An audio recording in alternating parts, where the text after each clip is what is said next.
Good afternoon, everybody, and thank you so much for joining us.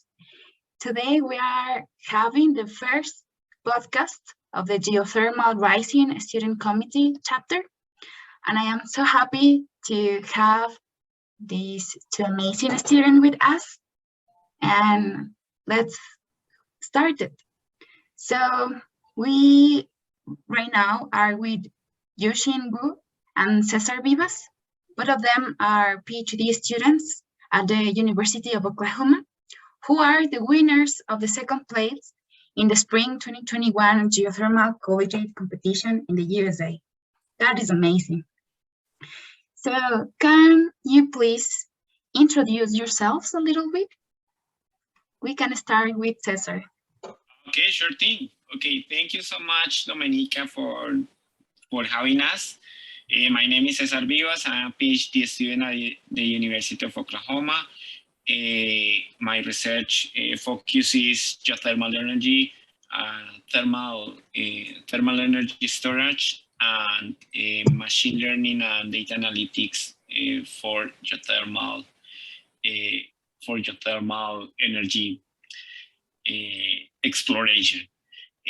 Now, before joining Oklahoma, I spent more than 10 years in the oil and gas industry, having experiences in more than 7 countries throughout Latin America. And now I have that opportunity to apply those experiences here at the University of Oklahoma and, have the opportunity to interact with the smart people as Yuxing and the rest of the team members that, they did a really good job for this Geothermal Collegiate competition. Hello, everyone. Yeah, it's my turn. So hello, everyone, and my name is Yuxing Wu. And that introduction, I'm a PhD student in the University of Oklahoma. Actually, I just graduated. Right now, I'm the postdoc. I just transferred to the postdoc in the December. And my research is focused on the well-integrated, no matter, especially for the complicated formation environments, such as high temperature, high pressure, and deep water, to ensure the well-integrated in the wellbore for the entire well life. And I'm very glad to join this project, which is Geothermal 2021 competition. And my duty in this group is mainly focused on how to ensure the wellbore is meet the well integrated requirement to extend the life of the wellbore. So I'm glad to be here. And that's all for me. Thank you so much. Can any one of you explain us, please, what was the Spring 2021 Geothermal Collegiate competition, your experiences, or your perception about this collegiate competition? Cesar? Okay, thank you. That was very interesting for us. As Yuxing mentioned, we have a group of people that has diverse experiences and focus their own knowledge in different parts of the project. So that was a very good opportunity for us for learn about the usage of direct use of geothermal energy. Actually, we frame a case based on using geothermal energy to heat public schools using existing wells. So for doing this project, we have to analyze different scenarios. For instance, as we are using existing wells, we need to evaluate the well integrity, as Yuxing mentioned. So we need to see, analyze the feasibility of this project, provide some answers because there is some intervention that will be required, and transmit those needs into the economics of the project. The good thing about this project is that let us to integrate all those components what I mentioned, is the technical and economical and financial components into a project that for us make finally sense. In other words, is that a project that finally we see that can be actually profitable. I don't know if Yuxing wants to add something else. Yes, I agree with Cesar. And one of the interesting things is the idea actually,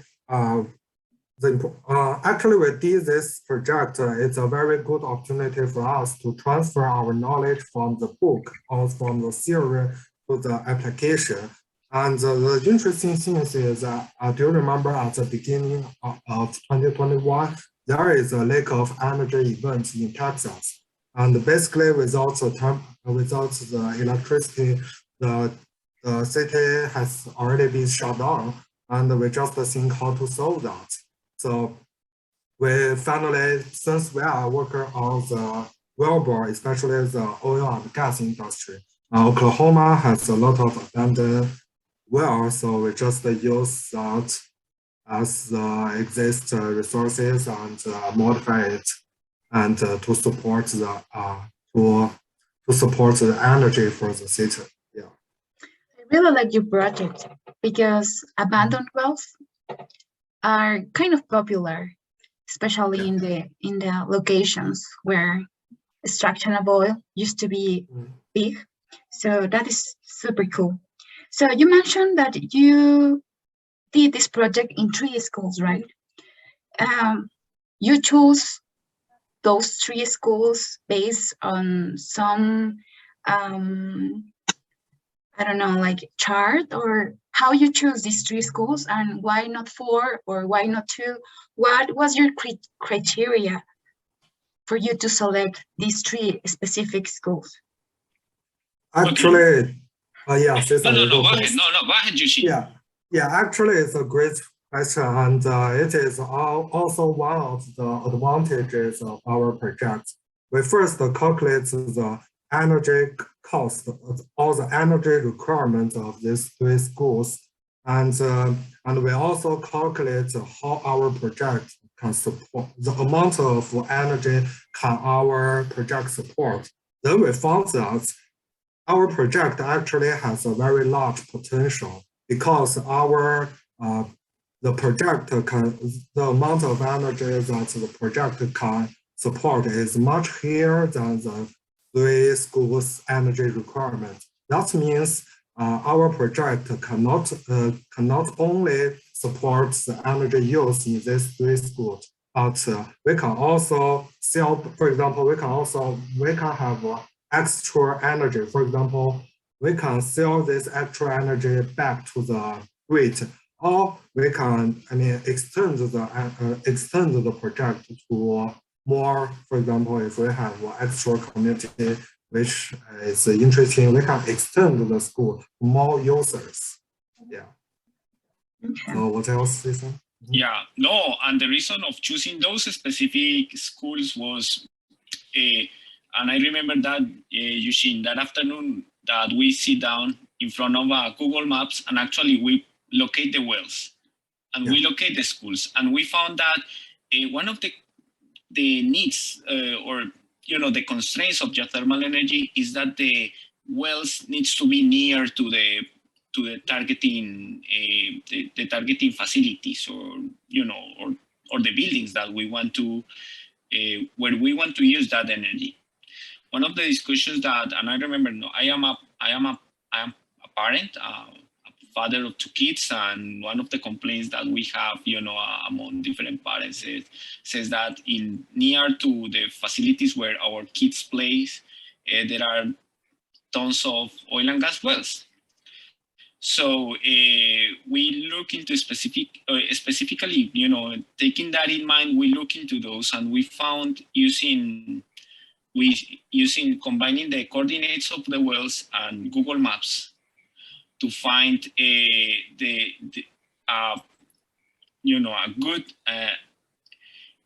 good facility. Okay, no, at least we found 3 schools and the reason of this number 3 is because those 3 schools were nearby each other, and they are nearby a cluster of wells. So we see that as an opportunity to use the cluster of wells to generate the energy, and then have an easy path for connecting those wells to those schools. So I don't know if roughly the distance from the wells and the schools was less than a mile. So that gives us the opportunity to provide to generate this project. Okay, thank you so much. So you mentioned that this project is multitasking, or like it merged technical issues with economical and financial. So you elaborate based on these 3 aspects of your project. However, you didn't mention the social aspect, and I think it's important since there are schools and children and parents associated with them. Did you have some social issue or some social challenge that you have to face through your project, or is something that you have to deal with in the future? When we did this, when we draft the project, also we create an interview. So we select some questions and we ask people, and we obtain interesting answers from people that are people. Okay, we divide the people into teachers, students, even people from community, parents of studying, or parents of students, and we received different opinions, but in general, the people were really open to this project. In general, the perception of geothermal energy is good. Unfortunately, at the time of the project, also we were in the middle of the pandemic, and that prevent us to have a site visit. Everything was mainly conducted by distance. However, as I mentioned, we have a good reception, and indeed we see reflected that in those interviews. I don't know if Yuxing wants to add something. Yeah, actually, for the social, just like Cesar mentioned, we consider a lot of users' comments, and not only users, we also contact the developer. We found some company, for example, operator company, and contact them to ask what's their idea from the constructor aspect. So that helps a lot. Oh yeah. Yeah, the social component is also crucial. So speaking about the technical part, what was the most difficult part of your project and why? Yuxing? The most difficult part for me is just since most of us are engineers, so since this project is a multidiscipline topic, so we need to combine all of our knowledge together. For example, we need not only consider, just like you said, we not only consider the technical, we need to also consider the market, and also consider the politics, and also even consider the economic and social response. So we need to combine them together, to integrate them together. So I think that's one of the most difficult. Yeah. Regarding the methodology that you use, can you abstract or summarize what methodology did you use, please? Oh, okay, that is a difficult one. It's actually, probably as Yuxing mentioned, initially we read the rules of the contest, and we initially sit together and draft the project. We initially create this objective, as I mentioned, to use existing wells to provide geothermal energy to schools.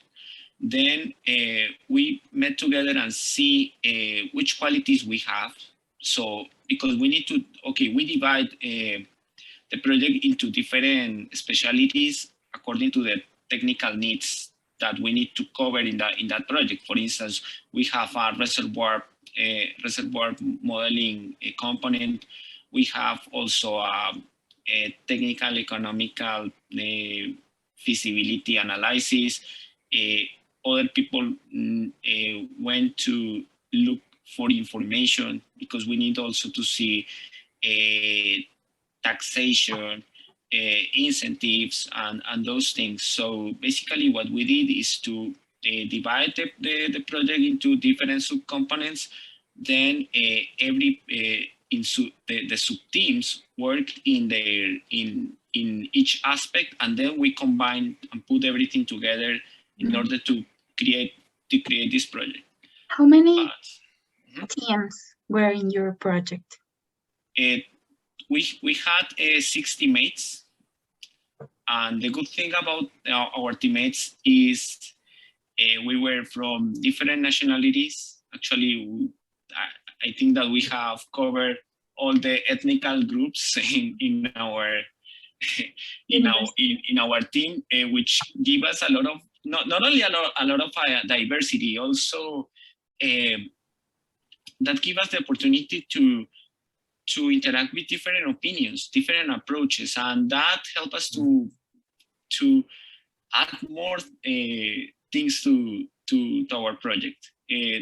That was, that was I found the great contribution to everyone, and we come out with a really comprehensive solution. Okay, and in terms of time, from the moment that you sit down and planify everything till the moment that you have everything done, and how much did you take? Like, the planification time is also a value that we can recommend to the listeners, or some teams that are hesitating to do a project or not because they don't have enough time or something like that. Can you tell us, please, regarding the time, how was your planification? And Yuxing? I mean, for me, since I think this question is more, Cesar can give a comment. Since I'm the teammate, I just accept what he suggests. He asked me to do what I just follow. So, okay. Yeah, no. Okay, that is a very good question. And the initially we discussed, final. Okay, this is a project that is obviously a side of our study. So initially we have to go through the different things that every team member has. They have some of them have defenses, general exams, and some things that is to analyze how much time each person can spend to execute the project. So actually our project from the beginning to the end lasts around 8 months. We have to initially frame the project, and we have periodical meetings. We usually met bi-weekly and see the progress of everyone. So we create a Gantt chart to evaluate how, okay, if how was every person doing. We found that sometimes people were behind the schedule, and for different reasons. And the reason of this is not blaming anyone. Actually, we were working in the middle of the pandemic, and that definitely affected the execution of this project. So sometimes people that needs to reach or look for information or look for people, now that time was very difficult to contact people. We wanted, for instance, initially we have a plan to went to a classroom or met to the principals. Okay, those things definitely couldn't be done. So we have to deal with different things that affect the time allotted to this project. but definitely we found a way to collaborate together and try to use, you know, I don't know how to say that, but try to be creative to find solutions in order to meet the different challenges of this project. In the technical part was the easiest probably, because fortunately for us, okay, the university has plenty of resources for us to perform simulations, analysis. So we have software that can help us to model the reservoir, to model the flow assurance and the vertical flow, and even to find the temperature distribution through the entire change. Okay, I mean from the reservoir to surface and from the surface to the facility. So actually it was good to frame it together, but as I mentioned, probably the part that take more time was this community outreach and contacting people. You know, those activities definitely affected our schedule. Okay, and the advisor of this project from the university was, I mean, happy to help you, or you have to push him?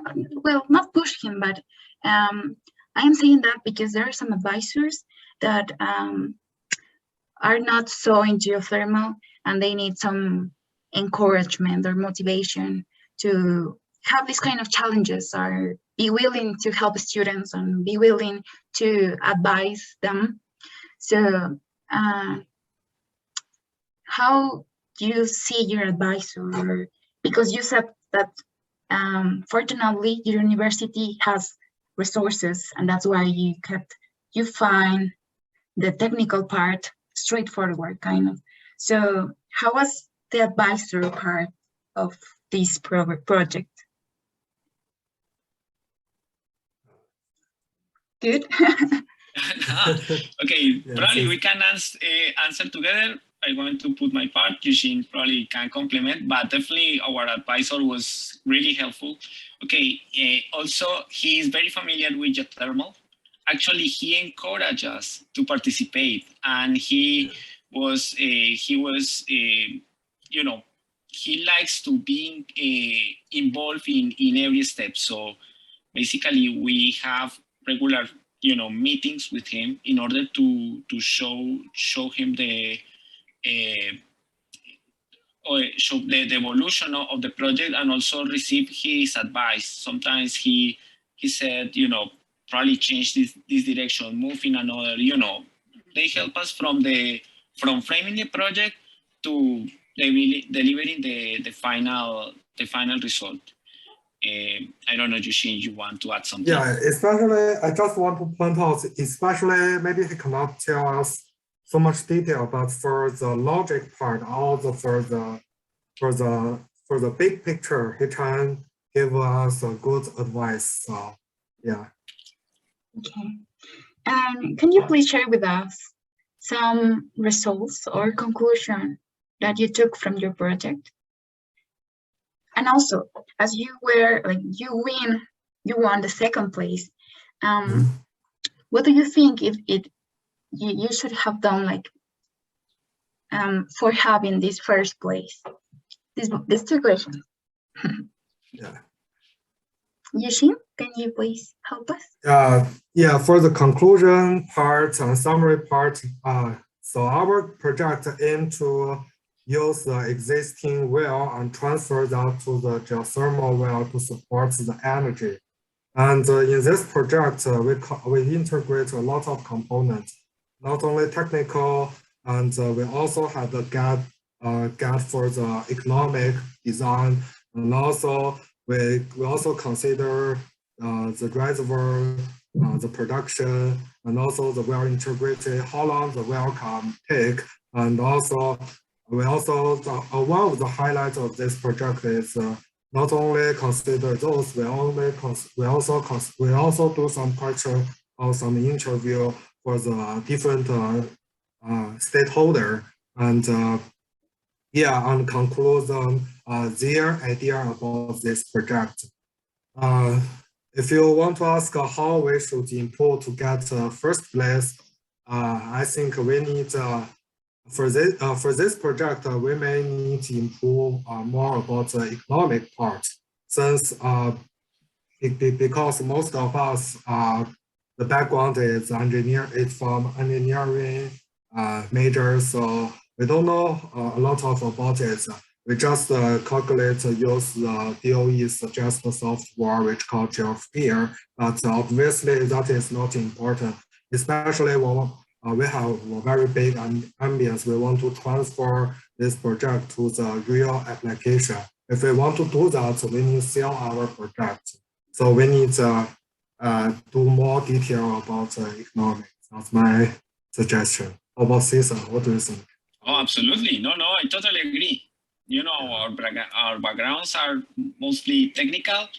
So that was a great thing because, you know, we explored that that financial analysis and also using your files was the good thing about, you know, participating in this kind of contest is that we received the feedback from the judges, and they explain, you know, the points that they see weak, and they give us a path to, you know, to try to solve it or cover those things that are not, you know, the answer is not fully comprehensive.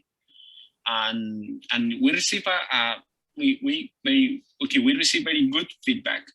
And also we have the opportunity to receive this participating in those workshops where geofires were explained. We understood, you know, how this application works. And actually we learned how to perform economical evaluations. However, yeah, there is still a room of improvement, as Yuxing said. And we are, you know, working on this. Also, we learned that it's a good idea to have a member that belongs to the business department, or, you know, an area that can help us to guide us in that thing that is out of our expertise. Mm-hmm. And I think that is the interesting part of geology, like, but also the difficult part, because it's not only full of scientists or researchers, technicians, but also we need social part, we need economic part, and we need to find a way to integrate all of them together. It's kind of a universe that we are exploring because no one have done that before. So as a young people that we are in geothermal, I think we have to keep going and have a way for people that are behind us can follow us. So I congratulate you because this is amazing, and this initiative, I'm sure it's inspiring a lot of students as well. So your project, you said that in your project there are room to still improve. There are some work that you are currently doing, or some results that you find that you have to keep more effort in and obtain some more results, or you are done with this project? Actually, this project for us was the start or something. We are evolving, and because the thing is this, in the US, there are more than 3 million of inactive wells. And some of those wells are orphan wells, you know, basically wells that has no owners. And at some point, this is going to create an environmental liability. So we think that repurposing those wells is an alternative. There is nothing greener than recycle. And imagine that we can use those wells that are not, okay, that which their productive life already ends, using those to produce something, you know, something renewable, you know, renewable energy. And actually we, as a research group with our advisor, we have the opportunity to implement part of what we know. We are going to repurpose 4 wells in Oklahoma. Use those oil and gas wells to, and the idea is to repurpose them to geothermal. And we are going to have, this opportunity to have a real life, implementation of what we did, of what we designed. So this project, the idea of this project is not only that remains in the Geothermal Collegiate competition, but also is, that was kind of the foundation of further research about this area. Now we are going to develop some models. We are going to work in different areas in order to make this repurposing of those existing oil and gas wells into geothermal as a potential solution for this growing problem of inactive wells in the US. And, hopefully we can extrapolate that to the rest of the world. That's great. What is your opinion about mitigation, the climate change, or what is the impact that you think your project has regarding the global warming? Yuxing?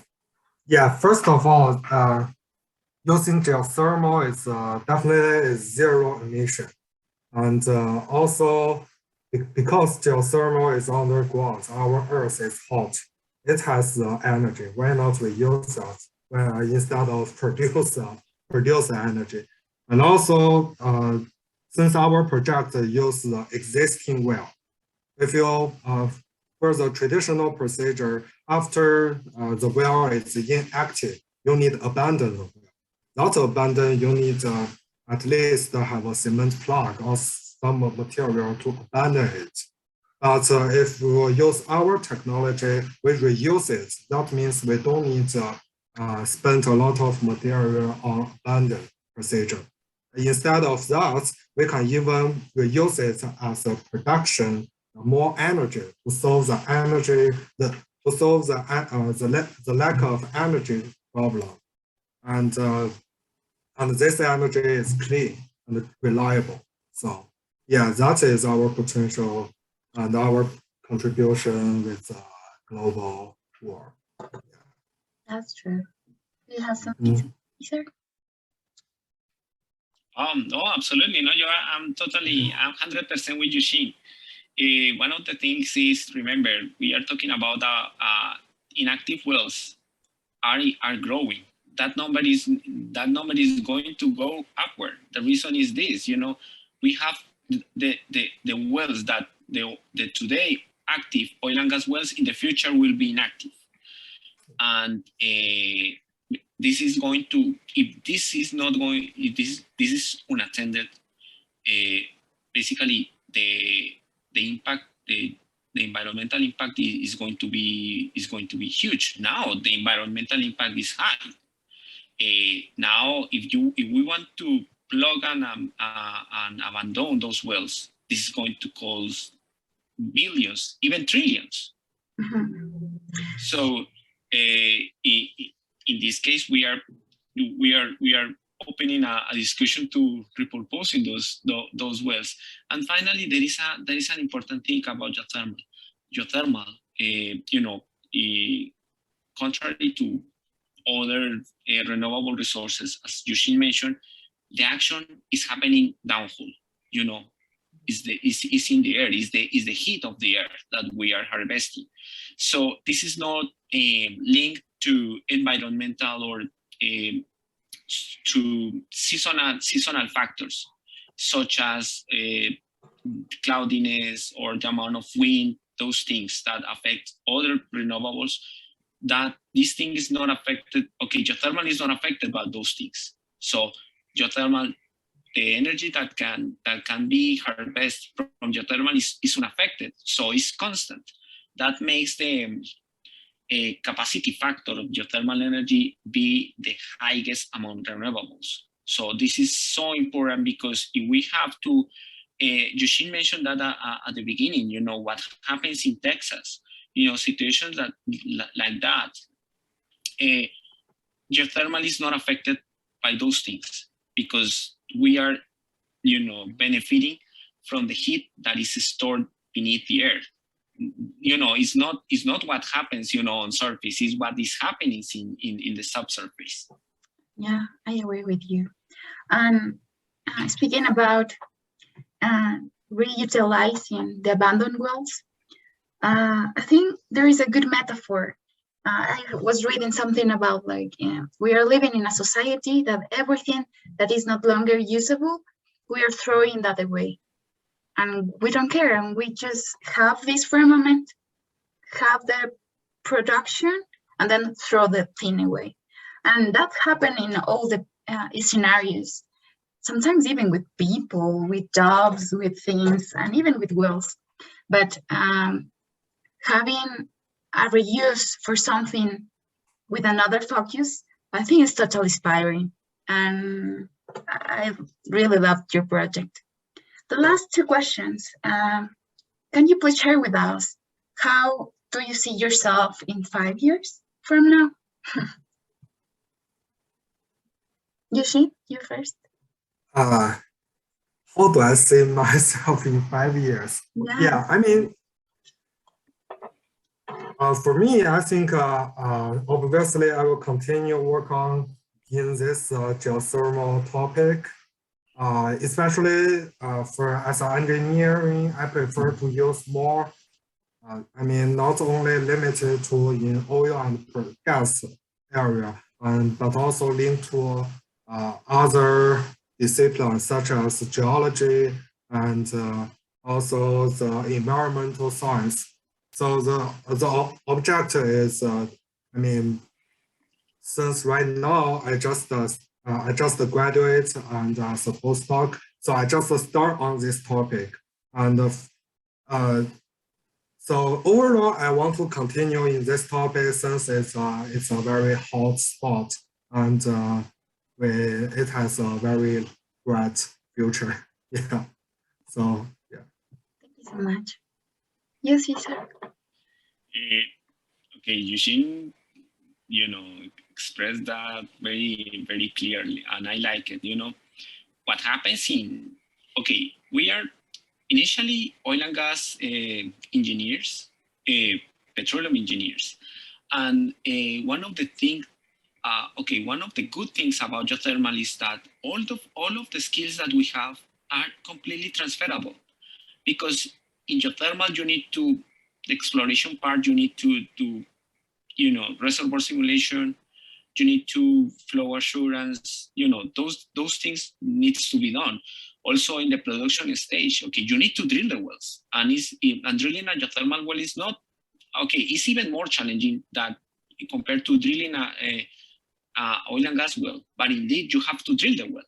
So you have to use basically the same tools, and completion and production. If I go through all the stages, at least in the upstream part of the geothermal energy, basically the skills that we have as a petroleum engineers are easily transferable, and easily transferable in both directions. Because as well, there are also oil and gas developments that are in high pressure, high temperature environments. So all the things that we can learn, we can move in one direction to another. Now, what is appealing about geothermal energy is because we have a movement that is probably above of us, that is the energy transition. And geothermal energy, we expect that geothermal energy is an important, a key actor, a key component of this energy transition. And definitely, probably the renewable energy where we can take more advantage of our skills is probably geothermal. So yeah, working in geothermal is probably is a thing that we are going to see in the future. At least I expect to keep going working on that. Great. Yeah, in 5 years, then you see yourself in geothermal. Definitely. That's great. Okay, just the final question. Can you please share with us tips for students that are planning to go to this competition, Geothermal Collegiate competition? What are the tips or the advices that you can give to them? Okay, probably from my side, I said, first thing, participate. You know, it doesn't matter how knowledgeable are you or how novel are you in this thing. You know, take advantage of the tools that the Department of Energy are providing in this competition. There are webinars, access to software, different things that you can use to learn yourself. You know, they also, you know, it's you can learn a lot of things. When you send the submission, you are going to receive a comprehensive feedback, and that feedback is going to help you to improve your project. So, you know, it's great to participate. Is not only thinking about winning. Of course, winning is a great thing, but in just participating and complete all the stages is a win. It's a win for you because you are going to learn something that probably, okay, I wouldn't say that is new because this is not new. However, the area, the geothermal industry is, in this moment, is a small business, is a small industry. So take advantage of all those resources and participate, you know? Participate. This is the best thing. It doesn't matter. Don't think about or don't be too stressed that you need to win. No, actually, just participating and sending a final submission is a win, because I'm sure that at the end of of that path, you are going to be closer to being at least to understand how geothermal energy works and how you can implement a geothermal project in your area and your region. Thank you. You, Yuxing? And for me, the only one comments I want to add is communication in the team. No matter it is an idea, it is a question, or even you just want to say something, no matter what, just tell your teammates, and your guys can discuss with it. There's a lot of idea for our group. It's just in a meeting, we just talk to our idea, even it is a stupid idea, but after discussion, you will find some value from it. Yeah, that's all of my point. Yeah, that's great. And as you mentioned, your team was diverse of thinking ideas. Everything is welcome, and I really congratulate again both of you and your team entirely. Thank you so much for this time that you have shared with us. And this is our very first podcast of Geothermal Rising Student Committee. So you will be in the history of geothermal rising. Thank you so much for this.